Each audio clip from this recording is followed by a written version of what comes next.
Yes, that would be Radzad Khan. Hardly anyone has been allowed in or out since our troubles with the tower began.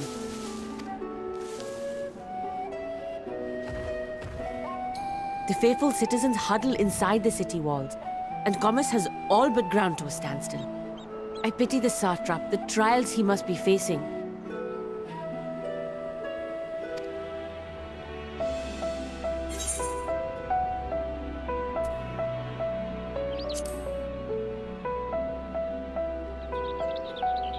Well, he is the most important person in Radzad Khan. Long ago, this island was home to two tribes of Matanga, the Gajasura and the Arkasodra. When the Aura came to these shores, it was the Arkasodra with whom they joined forces. Together they defeated the war like Gajasura, forcing them to flee Thavnair altogether.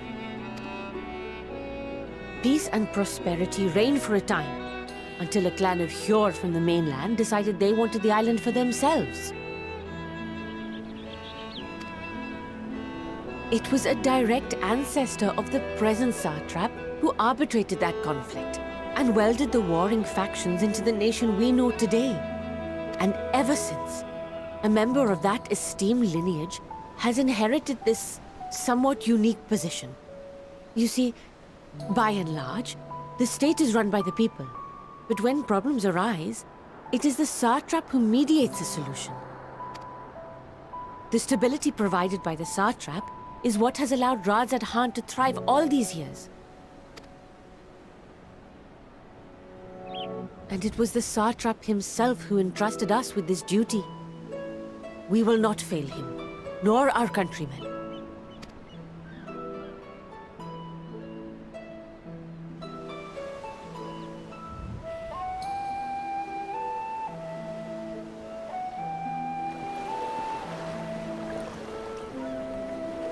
What is the delay with the vessel? I told you I need to adjust those ratios.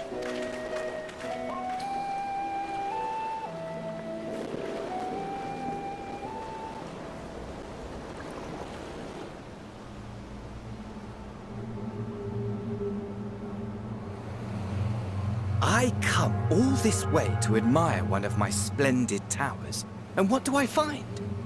Fools attempting to ward off its tempering influence with magic trinkets.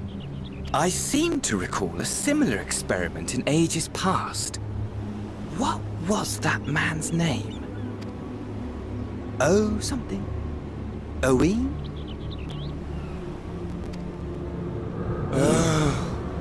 Another body, another time. Who could be expected to remember every trivial detail? Allowing them to construct such handy talismans would be counterproductive to my plans. And yet, I find myself deathly curious. How will they manage this feat with the limited knowledge and resources at their disposal? Complications be damned. For we cannot escape the nature of our souls. And I, as ever, am my own worst enemy.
I see our taskmasters have allowed you a moment's respite as well.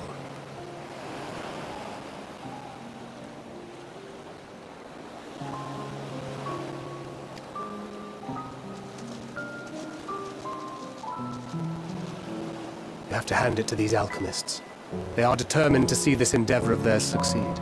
I've never been one for blind optimism, but I sincerely get the sense they're close to a breakthrough. They had better be, or all this effort was for naught. The peoples of Eorzea, of the Far East, of Thavner, children of this star united in common cause against a dire threat.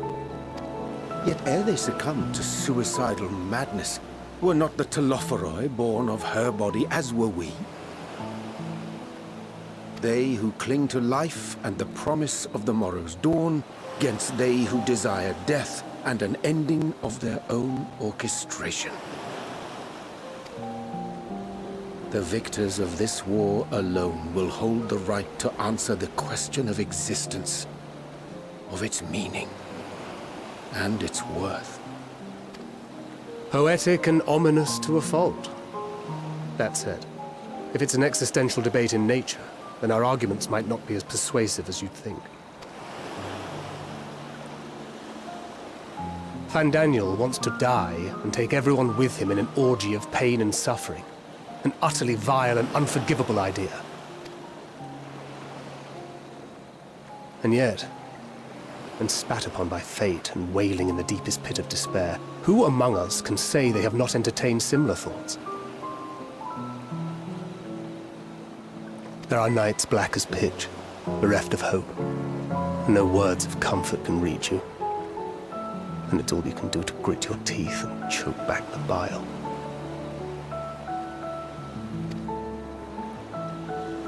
The more you see and suffer life's injustices, the more difficult they become to bear.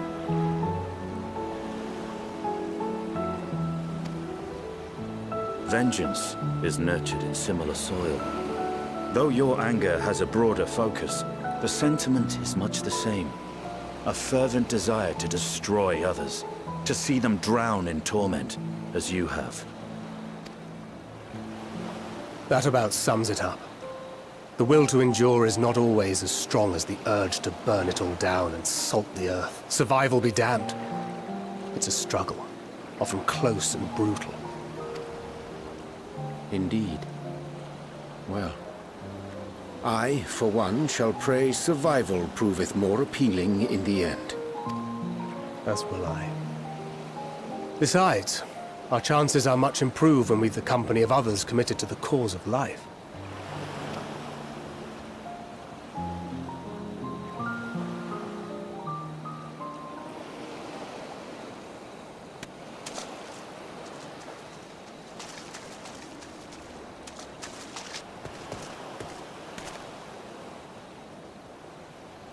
What is it?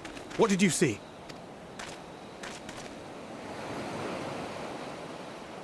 Fandaniel, are you sure? If he knows we've been working on a countermeasure. It holds. The vessel holds! This is the one! At long last!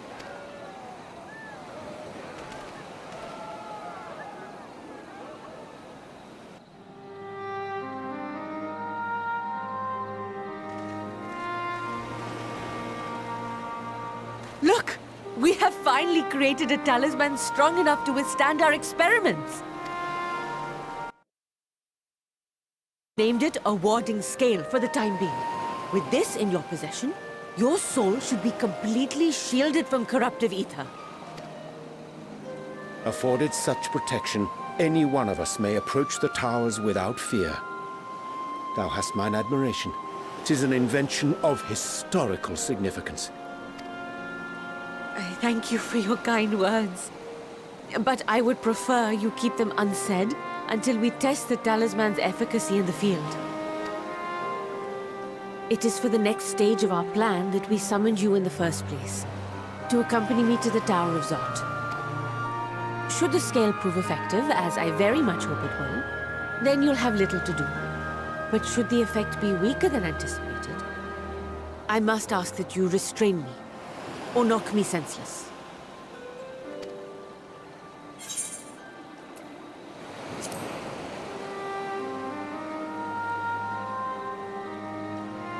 Either way, we are fortunate to have you with us. Nidana, are you certain you wish to do this?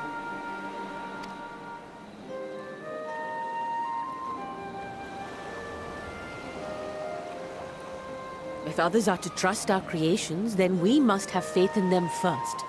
And as the senior researcher, it falls to me to lead by example. But should I fail to return, then learn what you can from this attempt and apply it to the next. Our work must continue. Is that clear?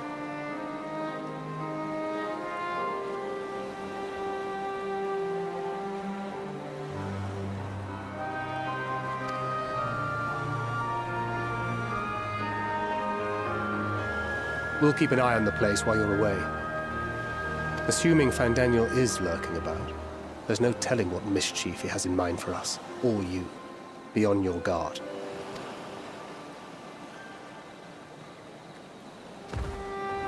Shall we be on our way? I'll have one of the soldiers at the hatchery prepare us a boat, and we can set out from the northern shore.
We should soon cross the threshold of the tower's influence.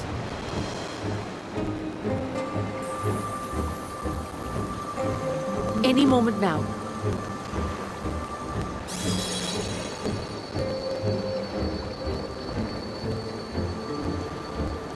It's working! And you are still yourself? Then I'd like to see how it fares closer to the tower if we could.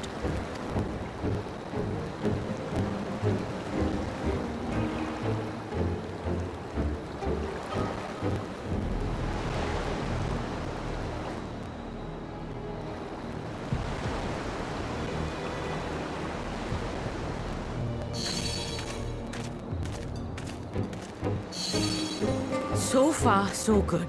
The scale's protection appears to be holding. If we can just make it to the tower's entrance.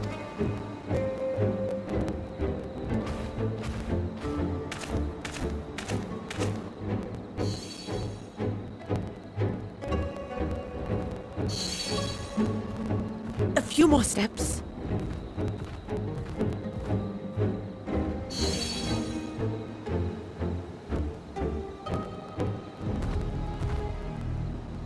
Praise be to the sisters, we made it! And the scale has proven itself to be everything we hoped it would be. Now we can focus on production. Once we've equipped and returned with an entire survey team, this menace will soon give up its secrets.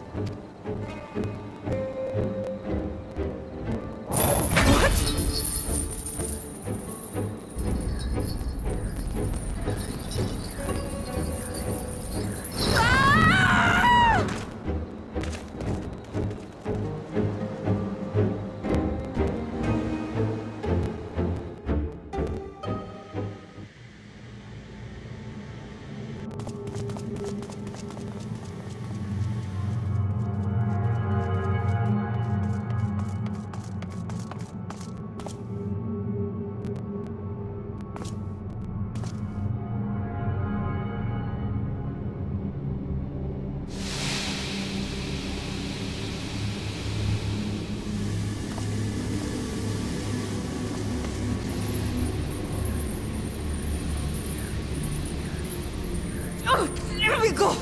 Oh, there we go! Oh, do calm down.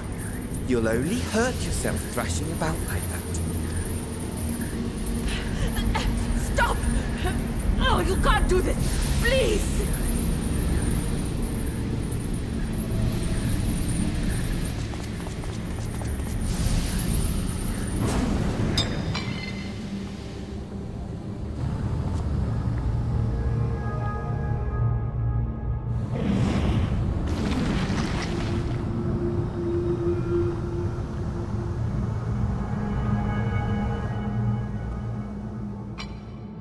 A little late for heroics, I'm afraid. The similarities are striking.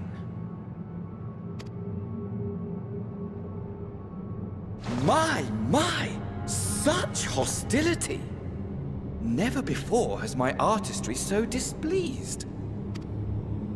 My patrons of old would have positively squealed in delight, though, between you and me, I find gushing praise exhausting.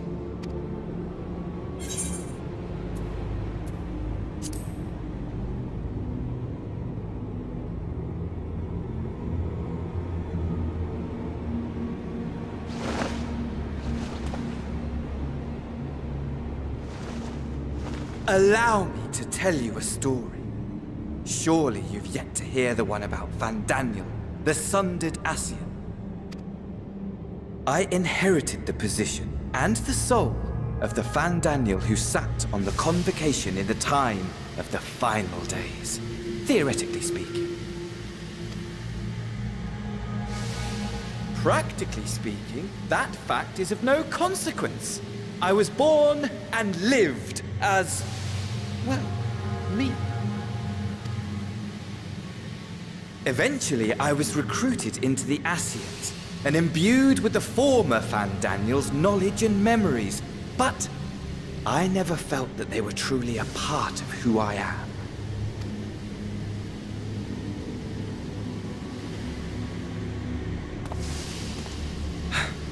How to explain? Perhaps if I told you who I was before my Asian embrace, although that chapter too is a past I've long since discarded. I have it on good authority you've poked your nose into an Allegan ruin or two. Yes?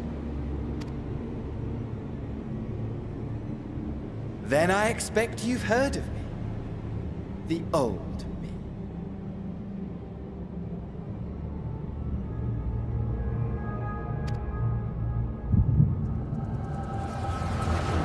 Armor at your service.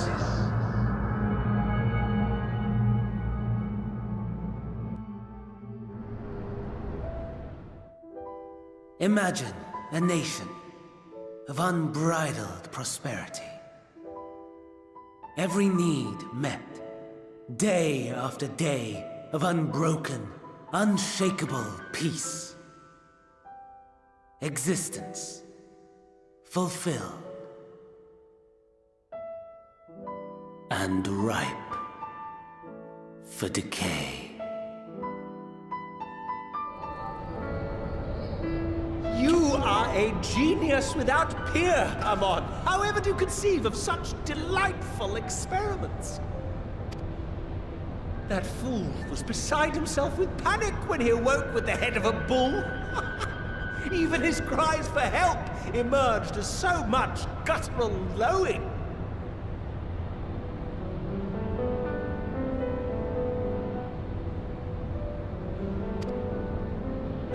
Oh, the memory of it. My poor sides.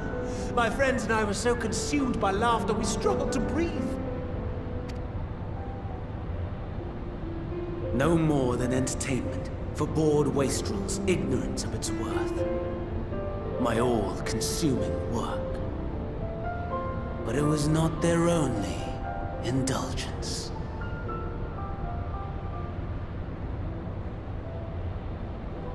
For they were ever hungry for stimulation, slaves to the slightest hint that amusement was afoot. Our nation was ailing, but I would see the poison purged. I resurrected a legend, our first and greatest emperor.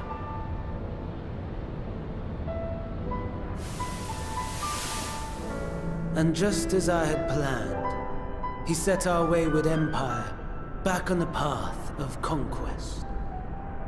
An inexhaustible ambition carried us onwards, always onwards.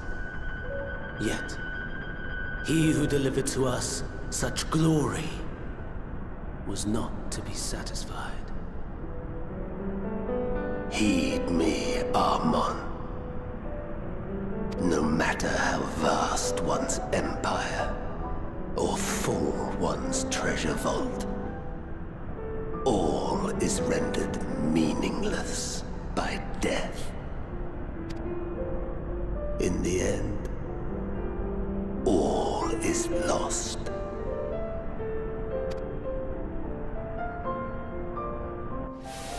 You know as well as I that the Emperor stands to lose this war. And so I have come to claim you.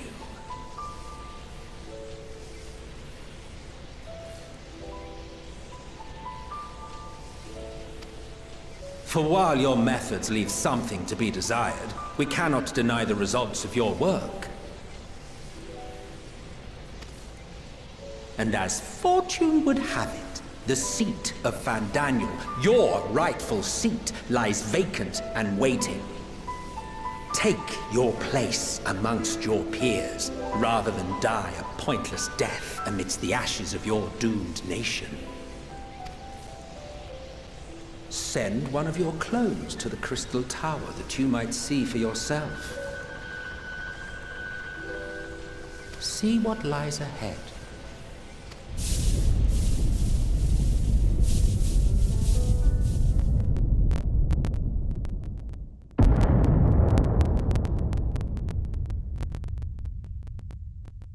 The fall of the Empire affirmed the truth, majestic and tragic, as the Emperor foresaw.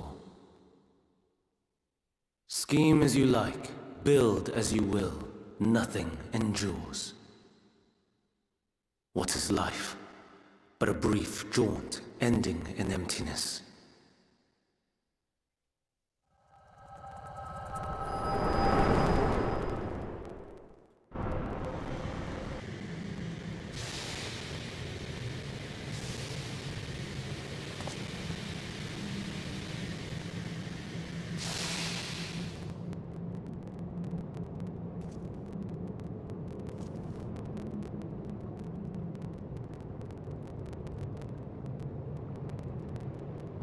So easily distracted. Why, I almost left without saying farewell. As for your friend, you needn't worry. These pawns are far more useful to me alive as fuel for the primals.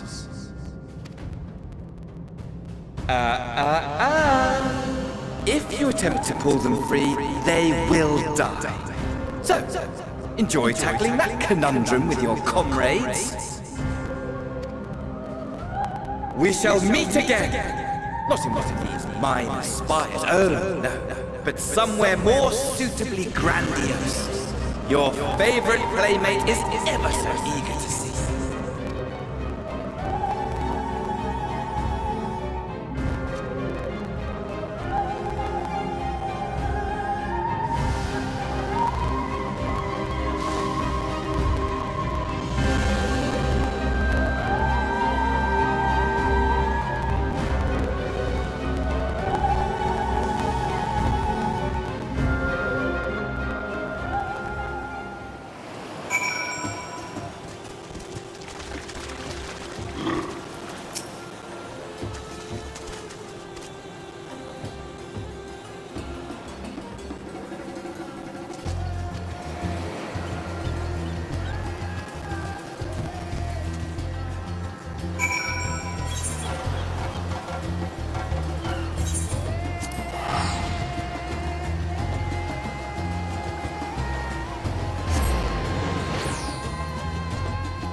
A vast rock squats upon Thavner, and to its stony surface clings the city of Rads-at-Han.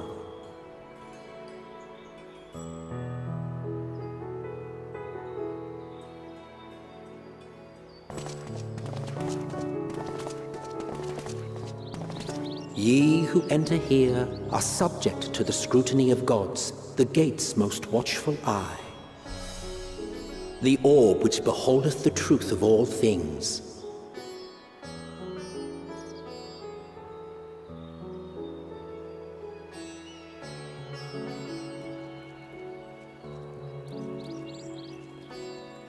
Pass beneath its hot and piercing gaze, bearing down like a second midday sun.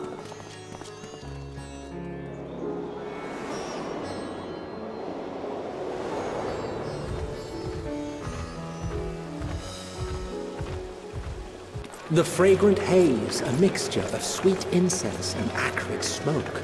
The cries of merchants mingled here with lively melodies accented by dancers' feet. Travelers seduced by vivid sound and colors were once swallowed up by patchwork streets.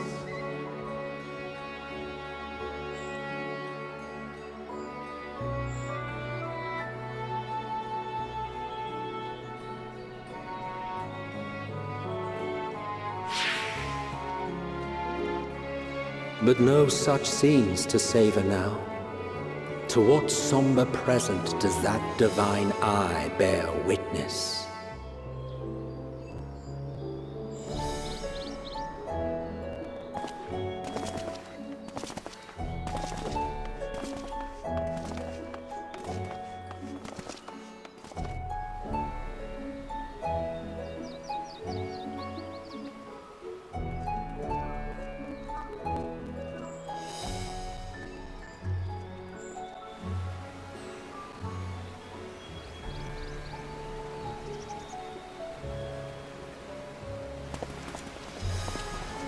Here we are, Megadota.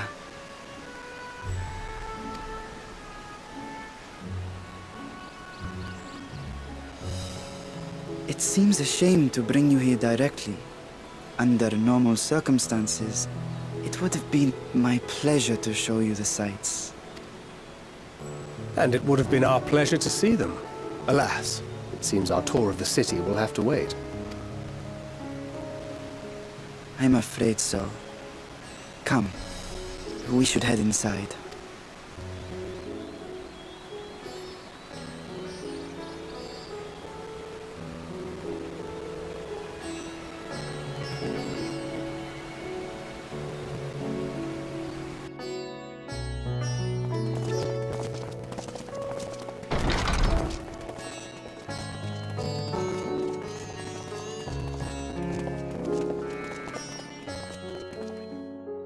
Your Excellency, may I present our honored visitors?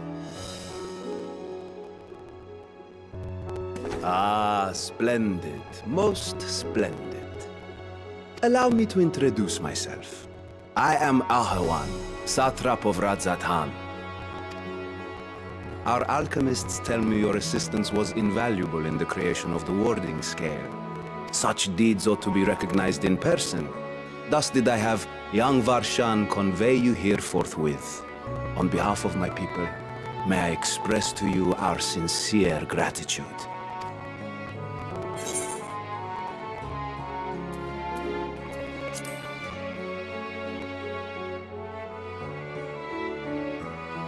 I assume you speak of Nidana. A regrettable incident indeed. Her colleagues insist that we honor her wishes and trust in the talisman, that it will be instrumental in saving Nidana and the others. I am eager to hear your opinion on the matter, so let us not stand on ceremony. Come, sit.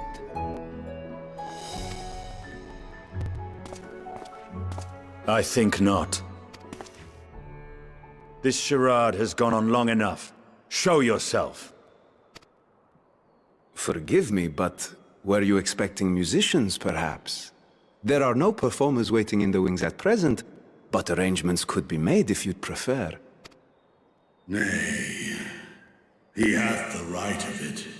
The time for artifice is past. Raise the curtain. As you wish.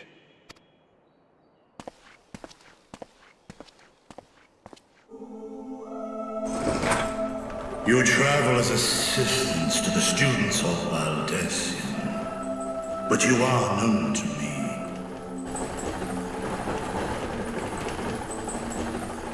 Even here have we heard of the scions of the Seventh Dawn.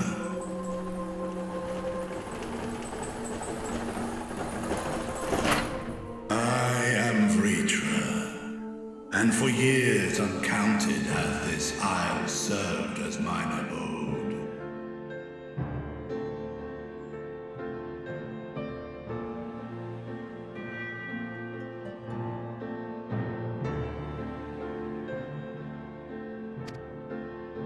Vritra, of the first brood, sibling to Hraesvelga and Nidhogg. Aye, mine elder brothers, of Midgardsormr's spawn, I was last to hatch. Well, isn't this a surprise? We were told Radzat-Han had an alliance with a dragon. Not that a great worm sat in the Satrap's own hall. A necessary subterfuge, as the true tale of our nation history illustrates most effectively. In the beginning, the rock upon which our city is built was home to Vitra, and Vitra alone. In time, the ancestors of the Matanga came to the island and established a foothold. But never did they dare disturb the worm's lair. Next to arrive were the Aura. Adopting the example of their Akasodra allies, they too treated Vitra with reverence and respect. And for many years, an understanding between our forefathers and the Great Worm endured. Until marauding heroes from the mainland came, threatening to shatter our peace and tranquility. When it seemed all would be drowned in blood, Vitra himself came forth and quelled the rising conflict.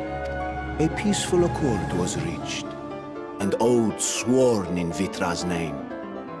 Thus began the dragon's governance of the fledgling state, which was to grow into Radzat-Han. But if Vritra is still here, then your position as Satrap is just... A charade, yes. And one which my family has performed faithfully for generations. Many envy the Great Worms their power. Were it known that I ruled here, then the fires of war would burn without end. I would not be the flame which consumeth my people. Those few who joined me in laying our country's foundations were, perforce, sworn to secrecy. Your eye. It was taken.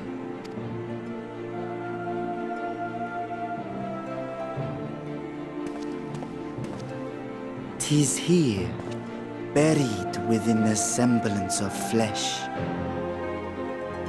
The body before thee is but a simulacrum, constructed by the finest artisans of Radzat-Han. With mine eye nestled within, it doth serve as an inconspicuous vessel for my will." That would explain why I felt the presence of a dragon upon our first meeting. I am woven with words fashioned to deceive such arcane senses. Though 'twas short-lived, it seemeth thy fusion with my brother hath left thee much altered, Estinian warm-blood.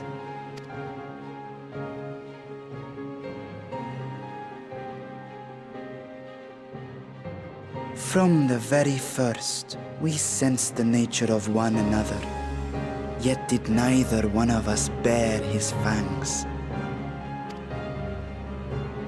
That That is all I need know of thee for now.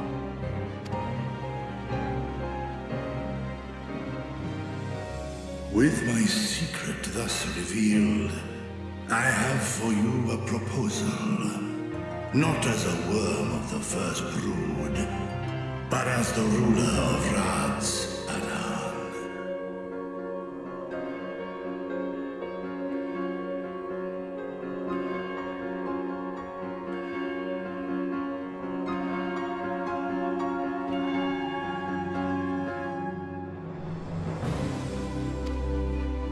With all haste must we take in hand the finished talismans and breach this foul spire.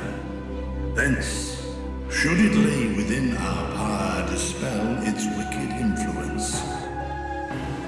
Yet even with the assurance of the warding scales, the narrow confines of the tower doth limit the size of our force. And thus denied strength in numbers, thou must choose thy soldiers with care. Just so. Yet though our radiant host is formidable, I see a surer path before me. Thou and thy comrades have contended with a multitude of primal beings. Most recently, thou didst cast down false gods in Pagalthan and Cartanau, I am told. 'Tis upon that strength I would call. The Scions have proven themselves the most capable, and I ask that you serve as the tip of our spear. Talismans would, of course, be provided for each of thy companions, and should you agree to this undertaking, more will be provided to make use of as you see fit. There's no denying it's a dangerous proposition, but the rewards may far outweigh the risk. Just think of what we might accomplish if we could equip all our allies with warding scales. I worry, however, that even the four of us may be too few for what you have in mind. Might we regroup with our friends first to discuss the matter? 'Tis no trifling task that I have laid before you. Go. Steel your hearts and hone your plans. Such time as you require shall be spent in crafting your protective charms. It seems a quick trip back to Charlian is in order.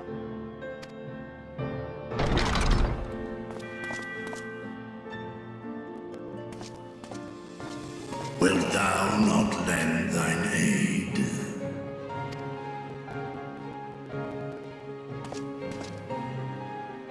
Whether your request be made as a great worm or the ruler of Rad's Adan, I see no reason to refuse, nor will I.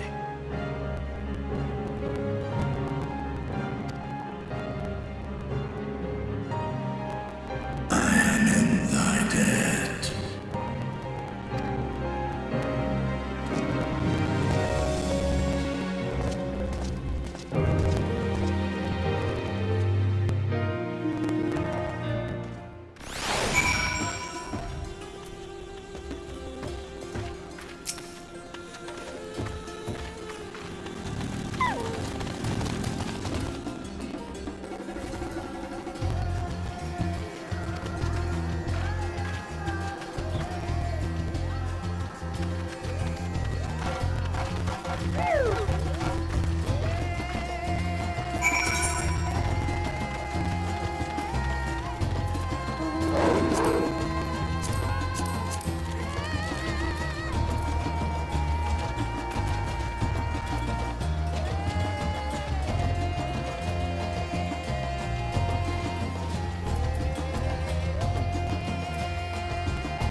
Your time in Thavner has certainly been eventful. In my opinion, carrying out Vitra's request and assaulting the Tower of Zot should be our highest priority. I agree. While I still have questions concerning the Forum and their grand undertaking, we have all but exhausted our avenues of investigation. Simply pressing them any harder on the subject will almost certainly result in our expulsion. Therefore, I suggest we explore the ethereal sea connection by way of a letter to Master Matoya, then make our way to Thavner.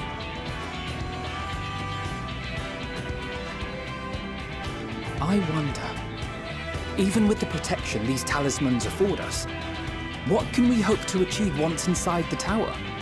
According to Orenvold and Fodola's report, they were unable to free the Emulger. Worse, their attempts triggered the tower's defenses, which led to a summoning of Luna Afrit. What does it tell us that the Spires even have such defenses? Simply pulling a prisoner from the wall is fatal, thus the direct approach is doomed to failure from the outset. Any further measures to dissuade such actions seem unnecessary. Unless, of course, there is a way to free the prisoners without killing them. Then it stands to reason that any intruders will be met with overwhelming force. The towers appeared throughout the world in but the twinkling of an eye, 'Twas by magical means these structures were raised, I surmise. A spire thus conjured must needs be maintained. And I suspect an arcane catalyst, some manner of core, doth lie hidden within. Destroy the core, and the tower ceaseth to be, thus liberating the captives without harm. So we can hope. And I would prefer to enter the tower with a working theory than with no plan at all. Assuming Ishtola's reasoning is correct, the chances of the defenses remaining dormant are small to none. Any primals will have to be dealt with, and defeating one will likely only lead to the summoning of another. Our every victory will only compound the prisoner's suffering.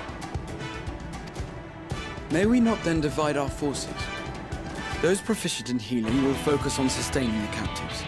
That duty can be covered by Urianger, Cryon, Yostola, and myself. The remaining Scions will proceed with the search for the core. Admittedly, this strategy puts both parties at greater risk, but it should bolster our chances of saving the Archosaurus by a considerable margin.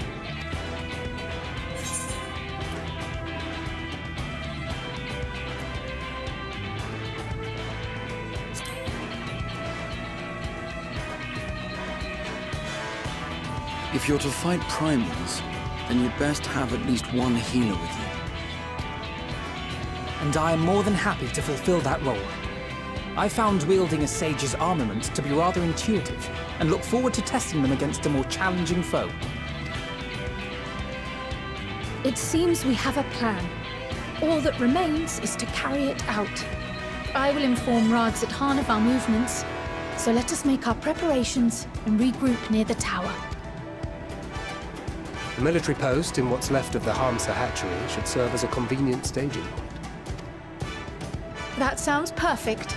And remember, the experimental aetherite at the confluence is there for those who need it, so there's no excuse for being late.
annihilate me!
cannot stop us!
Is everyone all right? We fortified the captives with what magics we could. Have the defenses been disabled? All appears quiet for the moment. Lower floors were disturbing enough, but this place feels wrong. The ether is heavy and thick, like wading through a quagmire. I believe we stand in the tower's beating heart. What sayest thou, Stola? I see it. Ether siphoned from the land runs up through the spire, flowing to a single point. This is the core we seek. Yet something is off. As large as this structure is, it siphons far more ether than is required to sustain it. 'Tis as if the core is feeding on the energy, consuming it. I need to take a closer look.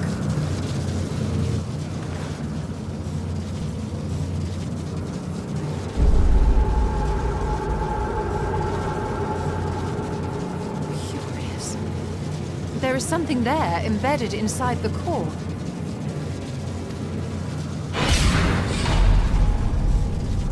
A man's limb.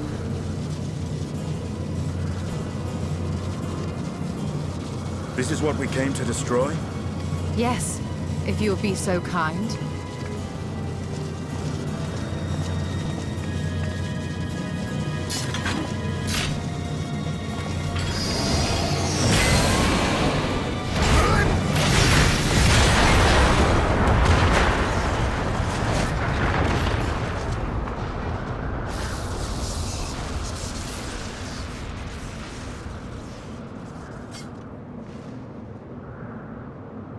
And that should be the end of it.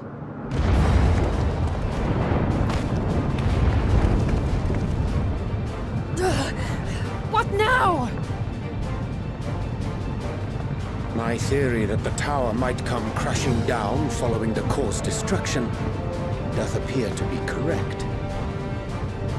Bully for you! And how are we supposed to survive the fall?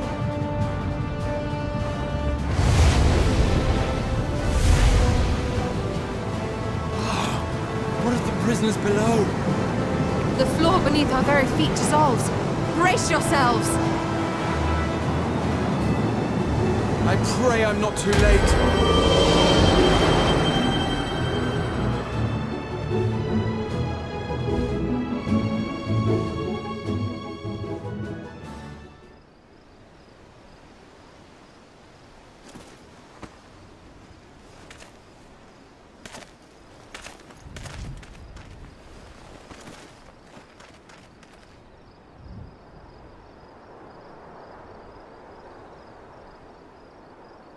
Oh, what happened? Where are we?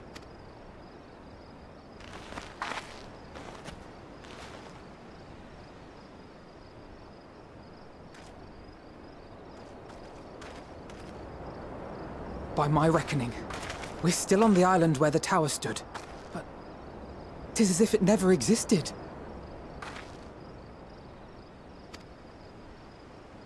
Hardly a scratch. But how?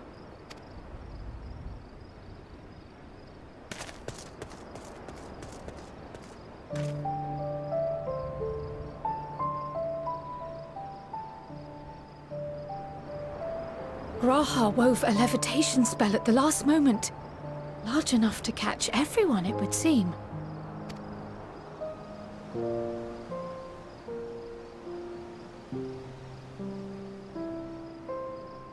That explains the lack of obvious injuries.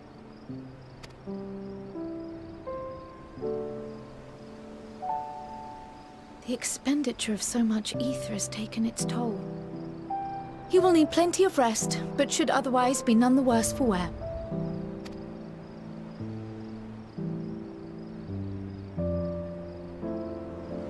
Then the immediate problem is what to do with our new friends here. They'll be much changed for their time in the tower. Even if their bodies are intact, I doubt we could say the same for their minds.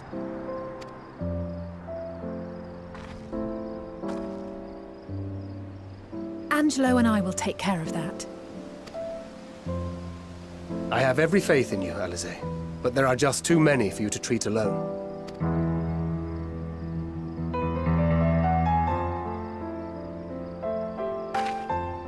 We'll send at once to Eorzea for more Porxies, and call on the local mages to lend a hand.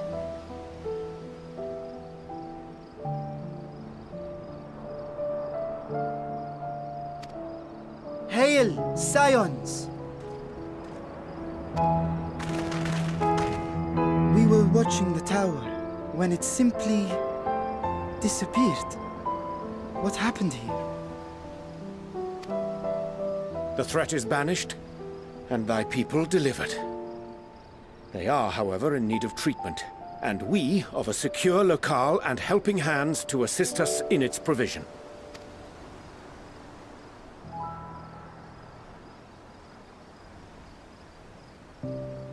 You shall have all this and more.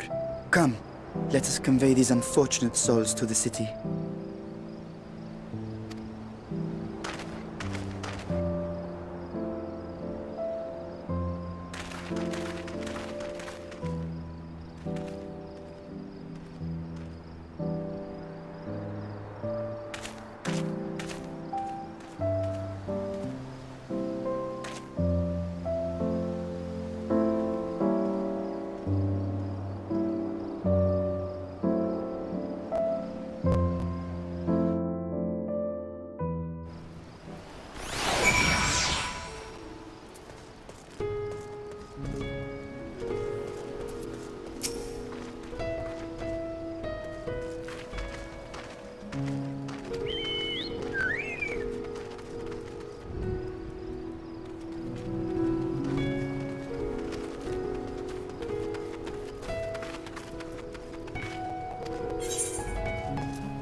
Are we the last to arrive? I hope we've not kept you waiting. Not at all. Your comrade is feeling better, I trust. Much better, thank you. Harness remedies are certainly potent, in more ways than one. One becomes accustomed to the taste, although I hope you never have cause to do so. Pray, take your ease.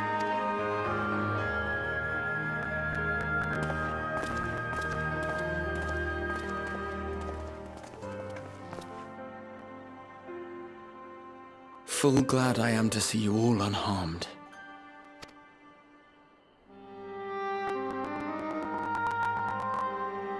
Valiant scions, for your heroism, you have my boundless gratitude. You cast down that dire tower and set free its hapless captives. You cleanse their souls of its corrupting influence. No words of thanks will suffice. In place of platitudes, I offer a bounty of warding scales. Pray accept your due reward, along with the goodwill of Radzatan.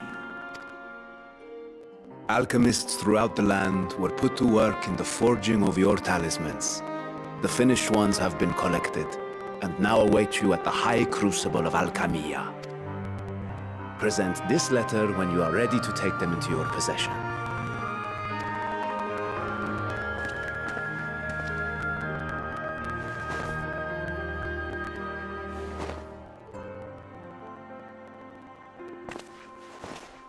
We are humbled by your generosity.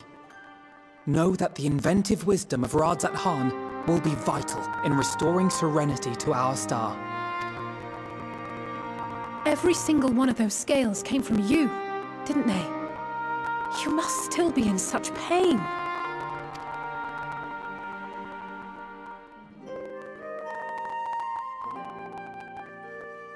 'Tis of no moment. A mere annoyance compared to the dreadful suffering inflicted upon this land and its people.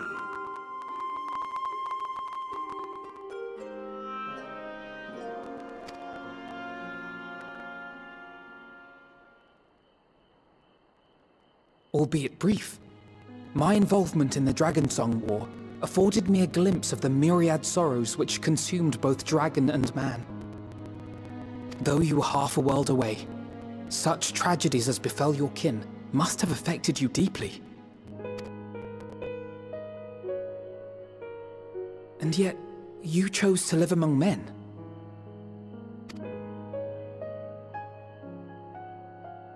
In the age when that conflict first bloomed, my choice had already been made.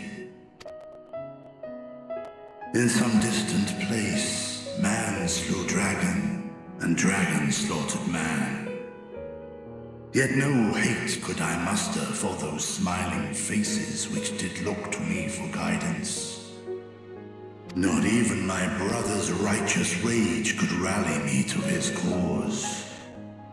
I huddled here, secret and still, hoping against hope that which I had built would remain untouched by the chaos and carnage.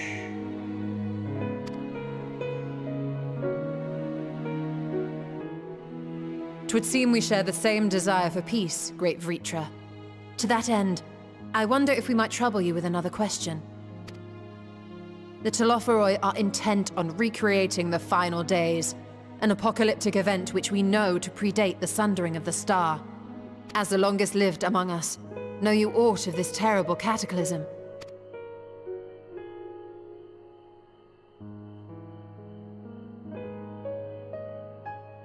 Nay. When war and strife drove my sire from his home, he crossed the great expanse with only our unhatched eggs as company.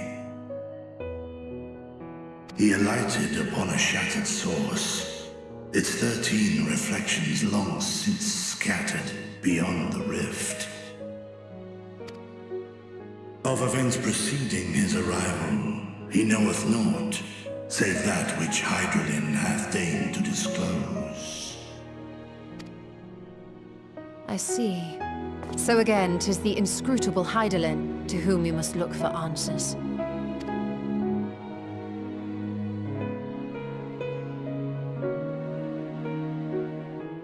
Seek you to divine the will of this star? If so, I have a tale which may afford you some small comfort.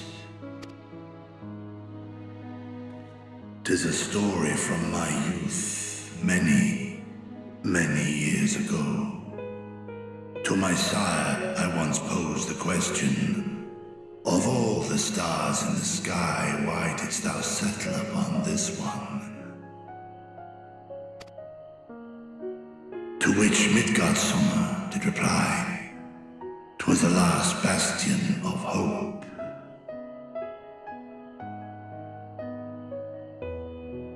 He believed so long as Hydaelyn endured, so too might dragonkind. Solemn and portentous were his words. What deeper meaning they held, I could not, dared not pursue. 'Tis a stone I've left unturned ever since. Yet take you solace in the knowledge that whatsoever Hydralyn does strive towards, 'tis an ideal which hath earned my sire's conviction.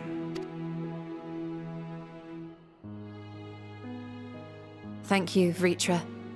You've given us warm reassurance in a world gripped by cold uncertainty. While I'm sure we all have a great many questions, I think it's time we collect the talismans and be on our way. Our fight against the Telophoroi is far from finished.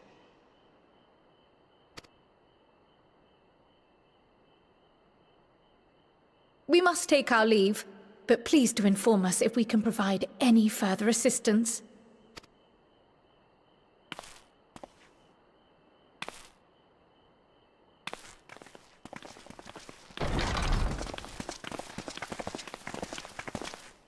Prithee, a moment.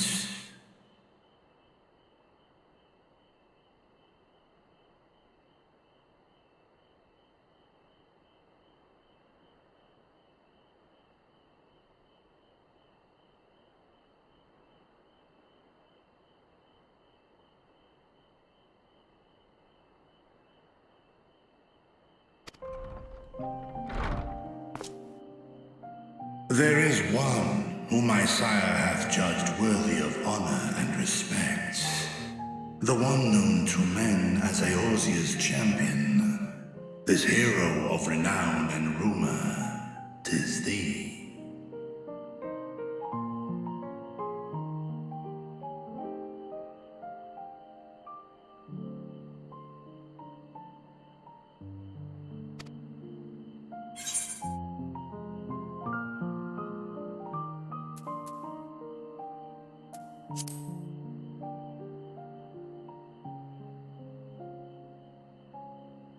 I know of his clash with Omega, and the long slumber which was his price.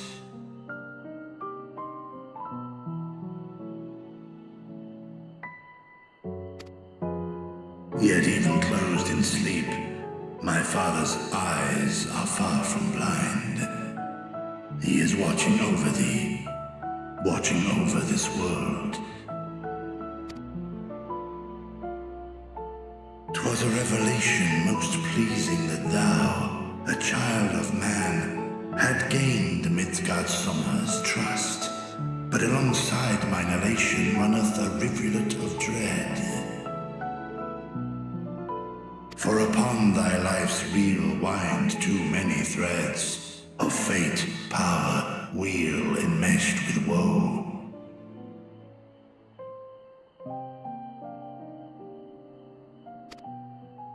Amidst this tangled knot, thou shalt know no rest.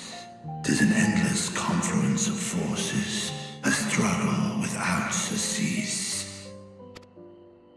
More terrible still is the attrition wrought upon thy companions, as they are swept up in the storm of thine existence.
from behind my curtain. I know the suffering of the powerful.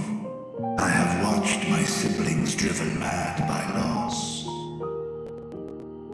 Thus do I exhort thee to spare no effort to keep thy loved ones safe.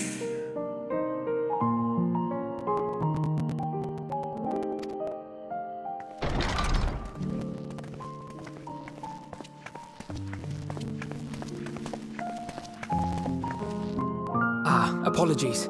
We hadn't meant to interrupt. It's just that we do have a history of suddenly collapsing, and when you didn't follow us out...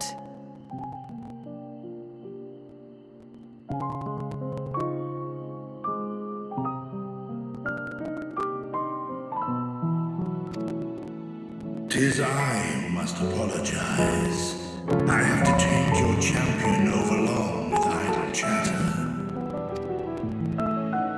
Go.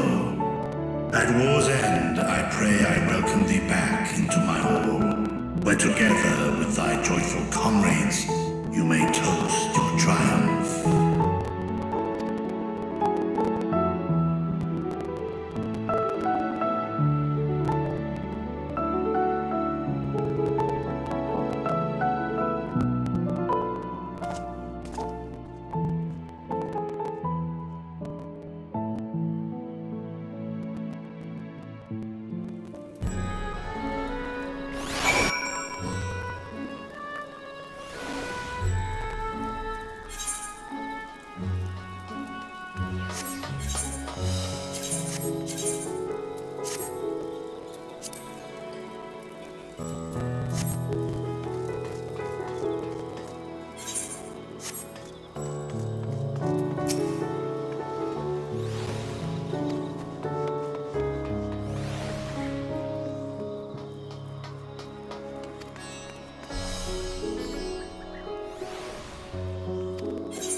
these are the talismans we were promised.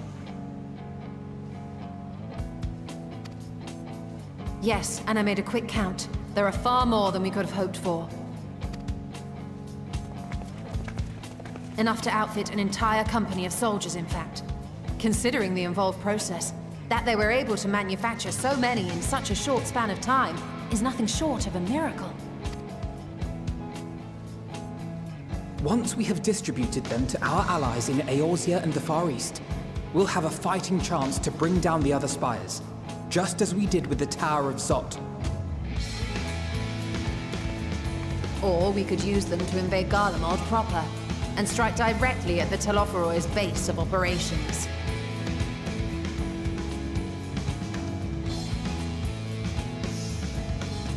Of course, we would need to consult with various Alliance leaders before such a drastic measure could even be contemplated. To which end, I could set out forthwith and present the idea to each of our allies in person. Pray allow me to undertake some few of those journeys. I find myself restless and in need of purposeful duties. I can head eastward. Bosnia and Dalmasca are just a short hop from here. And Doma's shinobi network should come in handy for passing on the word. We shall share the burden then. Meanwhile, I think it best that you and the others take the talismans back to the Baldessian Annex. We must keep them safe and secure until we've decided upon a course of action.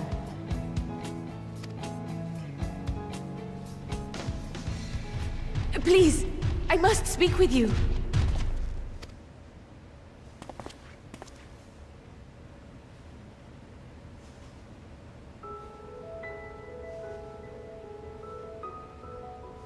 Nidana, you're awake. Yes. When I spoke with the carer at my bedside, she told me that one of the scions, a young woman, had cleansed me of the tower's corruption. It seems I'd been asleep ever since the treatment. But when I awoke and learned you were all still here, I knew I had to come.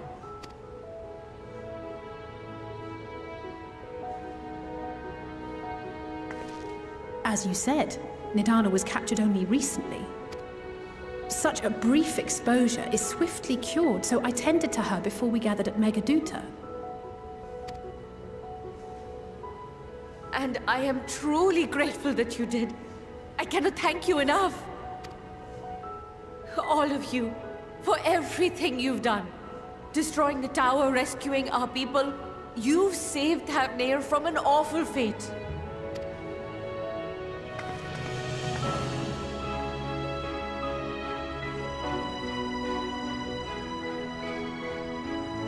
Yet who hath truly saved whom? Due in no small part to thine inspirational courage, the alchemists were successful in reproducing warding scales of proven efficacy.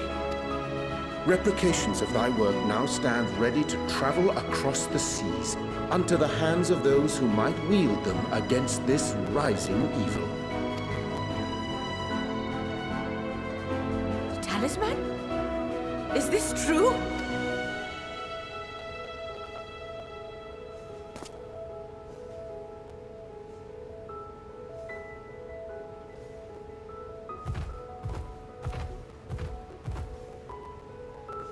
Oh, I was so groggy from sleep. I didn't even think to ask. Oh, our great work sent across the seas. It was worth it. Oh, it was all worth it.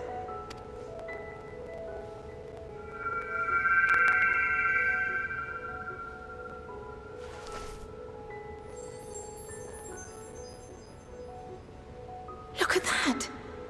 Its color is completely changed.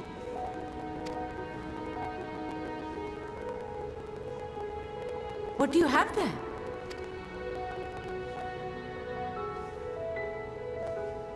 How unusual. I wonder if the effect is a reaction to Akasha. I'm afraid I'm not familiar with that term. Akasha?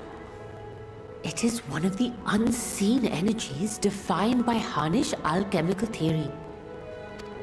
Though a gross oversimplification, some describe it as an essence influenced by feelings.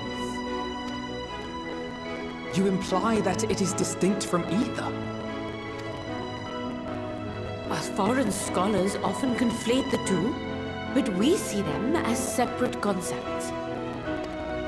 Ether is an energy which permeates the land. It exists within animals, objects, even the air we breathe, affecting all through which it flows.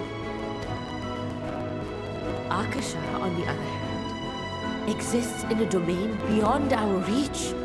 A gift bestowed from on high, or torn from the heavens in some traditions. Akasha can neither be created nor destroyed. It is beyond our power to purposefully alter or manipulate.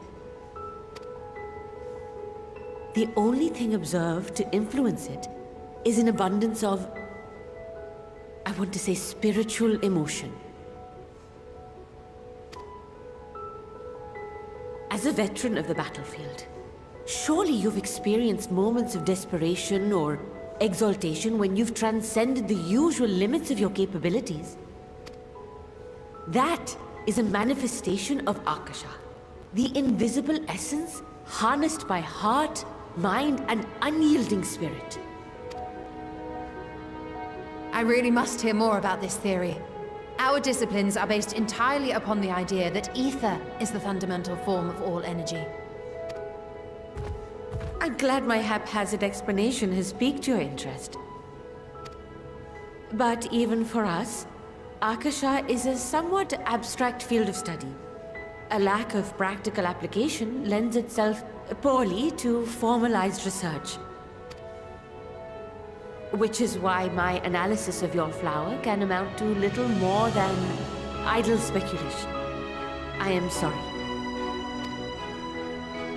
Nonsense! You have nothing to be sorry for. Your insight is much appreciated.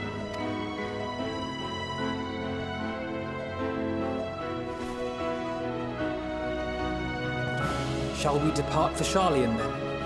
I will see to it that the talismans arrive at the Annex. And we will be in touch once our talks are concluded. I suggest you rest while you can. From here onward, sleep is bound to be in short supply.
take heart and protect them well.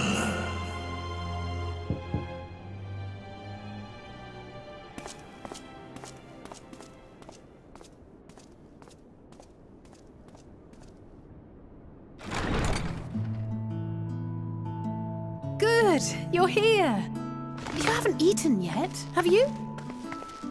We've bought quite a spread if you're interested. Only the finest dining from the last stand.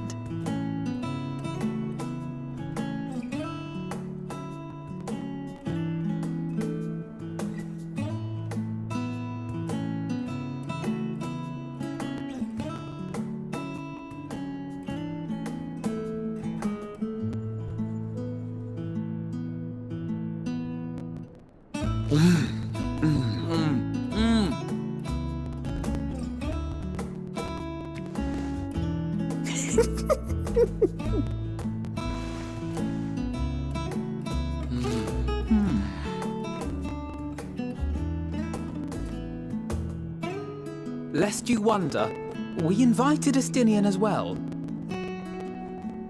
But he refused with a rather grim-faced, "No, thank you." I suspect Charlian cuisine is not to his liking. Oh, I don't know about that. Perhaps our lone wolf just needed some time apart. What? To perfect his brooding stare? Next time, I'll drag him out by the ear, sit him down in front of a Charlian feast, and see that he eats every last bite. An excellent idea. Of all people, warriors must take proper meals and rest if they are to maintain a healthy constitution. Poor Estinian, beset on all sides.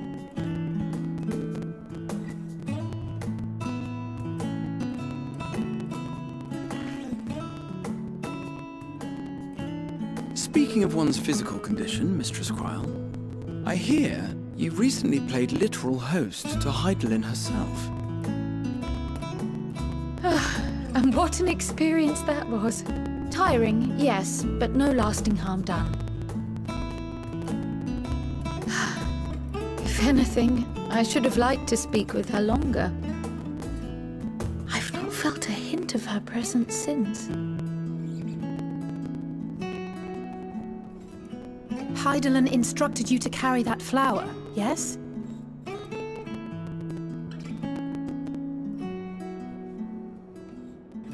Twill be your guide, test and proof of your conviction. And then something about seeking joy in darkness, was it? Come to think of it, isn't that what happened with Nidana back in Radzat-Han? The flower did seem to radiate a joyful glow, as if reflecting the elation we all felt, the relief of a people with renewed hope. Indeed, and in turn, I felt buoyed by that radiance. 'Twas akin to spotting a beacon and knowing we were on the right path. I know we've not yet triumphed over the Telophoroi, or learned the full breadth of the Forum's plans. But even within the midst of our struggles, we find small moments of joy to sustain us. Rare and hard-won, perhaps, but it is this pursuit of happiness that gives us the strength to carry on day after day.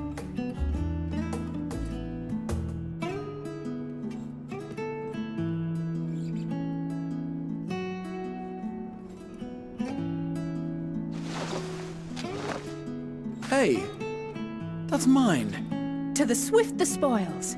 Though I recall that levitation spell of yours was quick enough.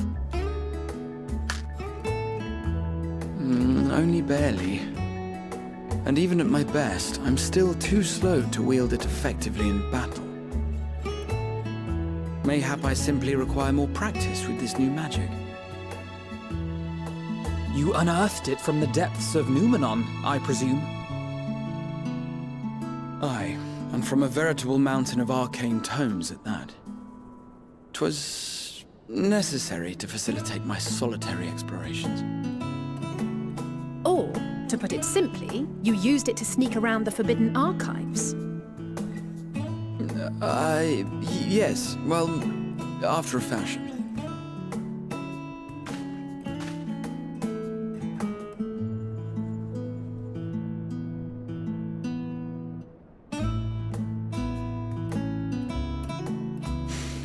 They're tall, you see. The shelves, they're too tall for me. And I could hardly move the library's platforms without attracting attention now, could I?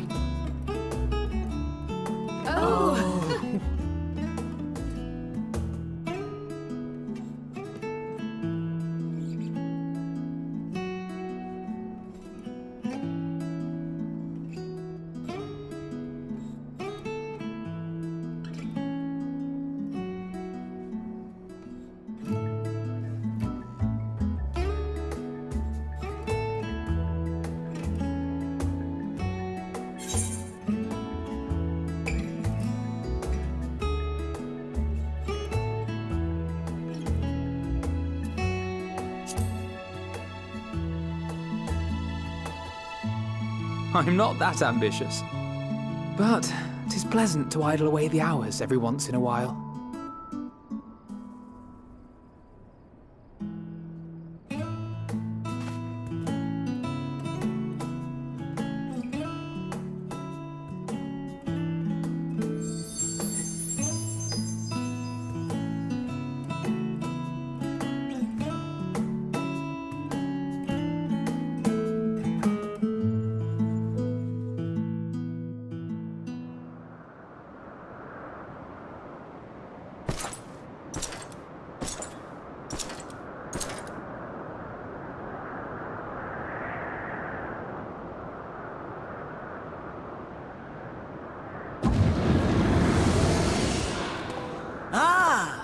Enjoying the bracing cold, I see.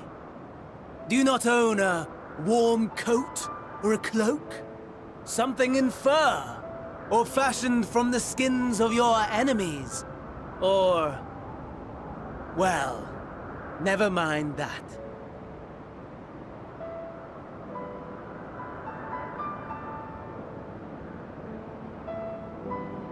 I come to you once more as the bearer of bad news. Our tower in Thavner has been toppled, and I need not tell you by whom. Given how many we have at our disposal, the loss of a single spire is hardly fatal to our plans.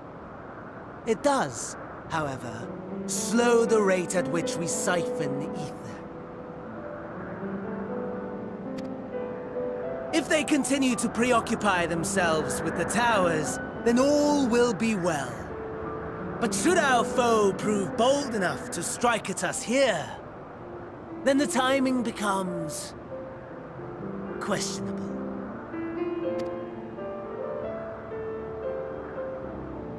Our foe is bold enough. Of that, I can assure you.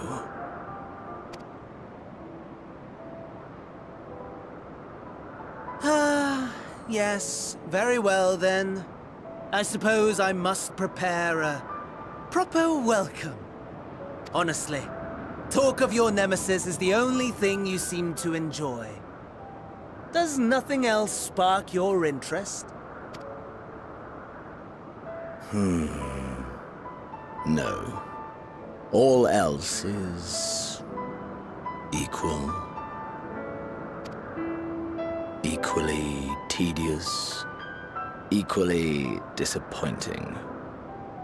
The world is a tepid bog into which we sink, too weak to thrash as the mud clings to our eyes and fills our throats till we blissfully choke.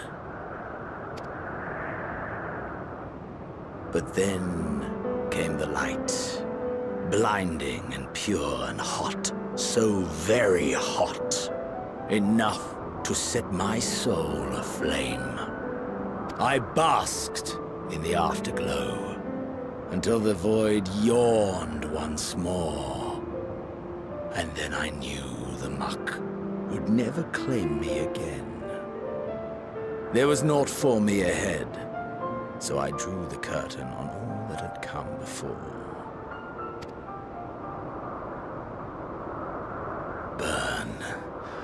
Burn. Let the whole star burn. I will have my contest. I will reclaim my moment.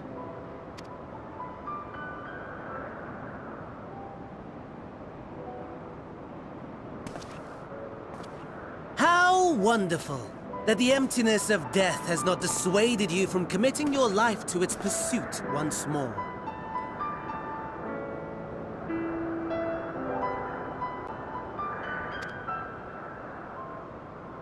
I don't know whether to envy you or pity you.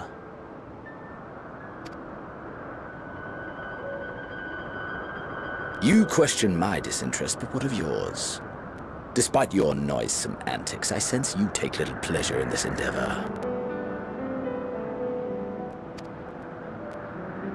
Mercy, my lord. Such pointed barbs from one who barely acknowledges my existence. Nevertheless, you are mistaken. For I do find this part somewhat enjoyable.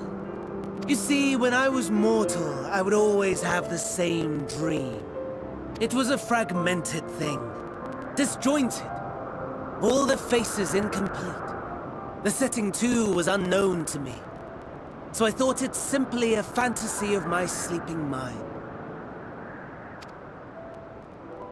Until one day, I realized it was showing me the truth. Much as your dream of the final days enlightened you.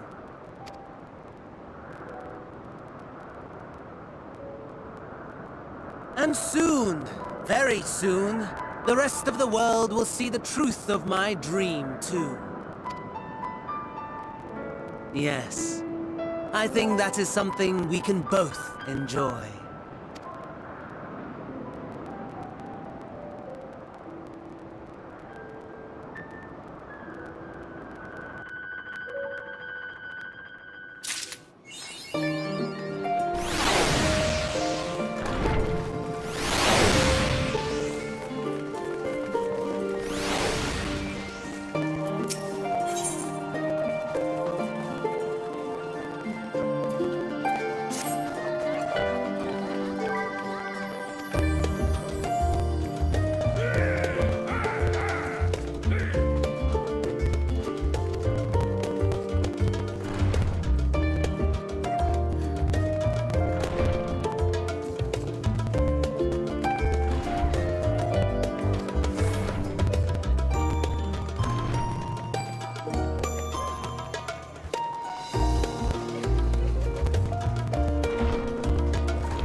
So you...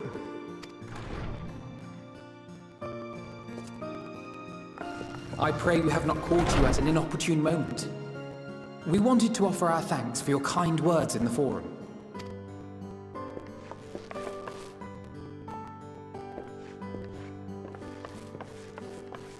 Well, I could hardly let that inquisition go unchallenged.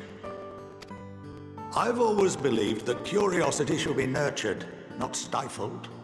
Thankfully, a majority of my colleagues agreed. A slender majority, aye, but a majority nonetheless.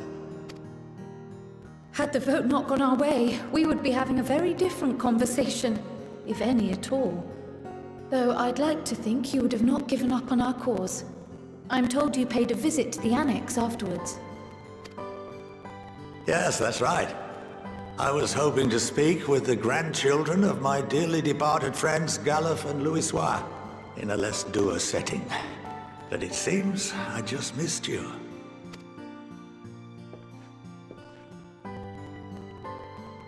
I still can't believe how much you've grown.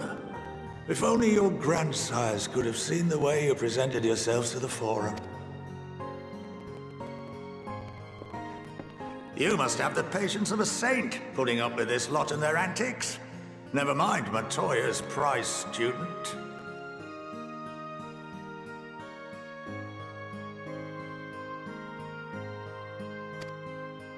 Luckily, I know a thing or two about managing unruly younglings. If you ever need advice, don't hesitate to ask.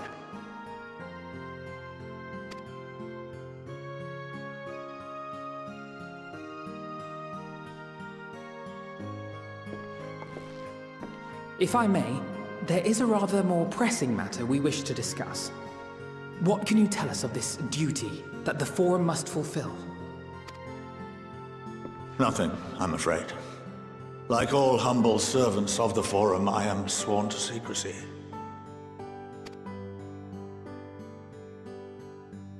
Or rather, I couldn't tell you if I tried. Our duty is of the gravest importance. Furthermore, if the particulars were made public, it would incite widespread panic. As such, those entrusted with this duty have been bound by an enchantment, which prevents us from speaking of such matters without the express permission of the Forum. How is that even possible? It's been some time since I last gave a lecture. Please, take a seat.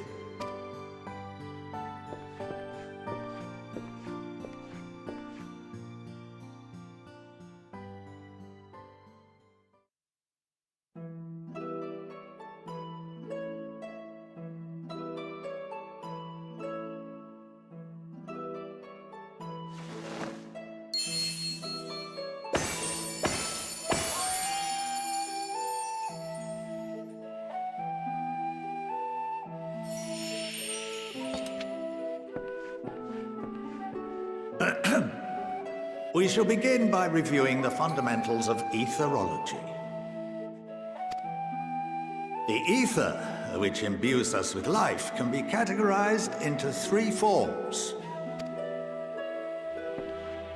Two are of the incorporeal sort, the soul and the memory. Can anyone tell me the third?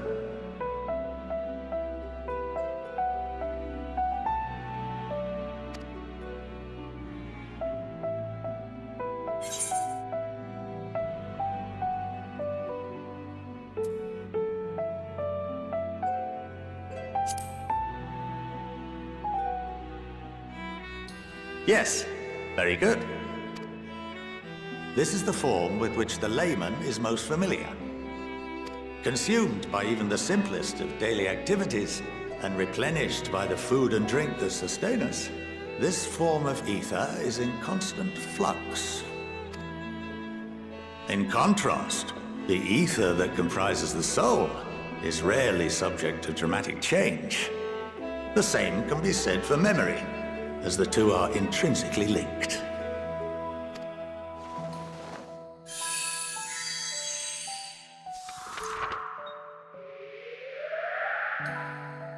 Picture the soul as paper, and memories as words written upon it.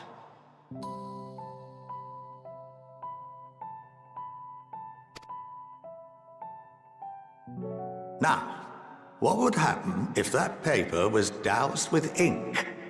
The same type of ether as comprises the memories.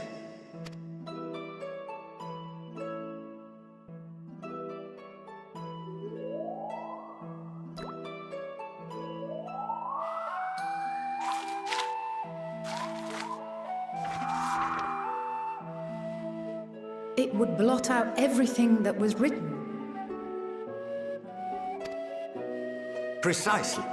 We would be unable to recall the memories, and any activities that depend upon them would be hindered as well. In fact, this exact phenomenon was observed on a vast scale not so long ago. And what might that have been?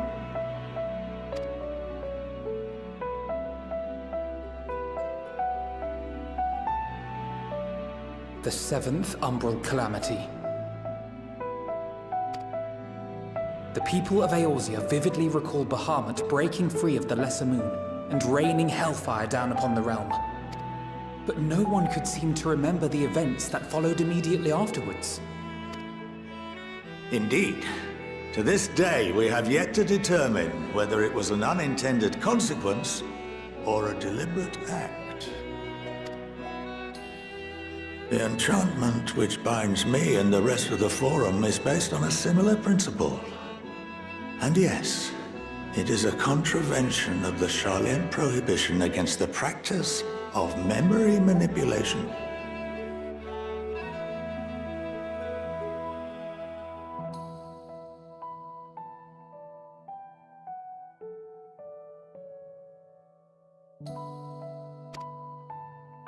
Only when a new member is inducted and told of our great duty are they subjected to the process. A necessary evil. You have my word that it would never be used to manipulate the populace. I should hope not. But can this enchantment be dispelled and your memories restored? If 9/10 of our members give their approval, then the process may be reversed.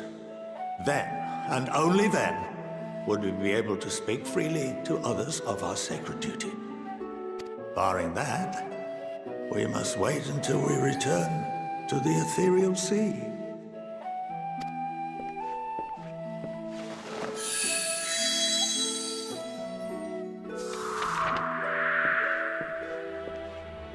For there we will be purified, the blots upon our souls washed clean.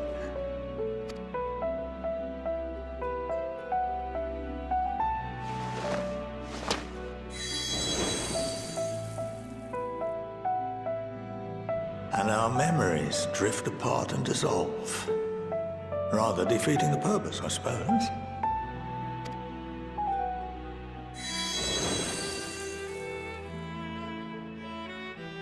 But there are those memories that are indelibly etched upon our souls, some believe. What happens after that?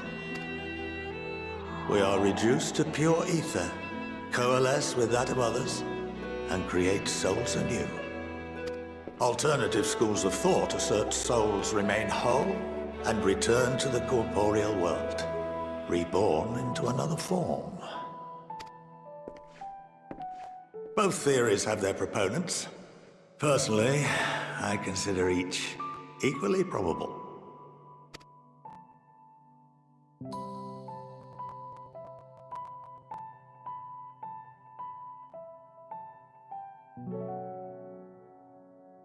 Well, I think that's enough education for today, now that I've given you some food for thought. Or rather, an entire banquet.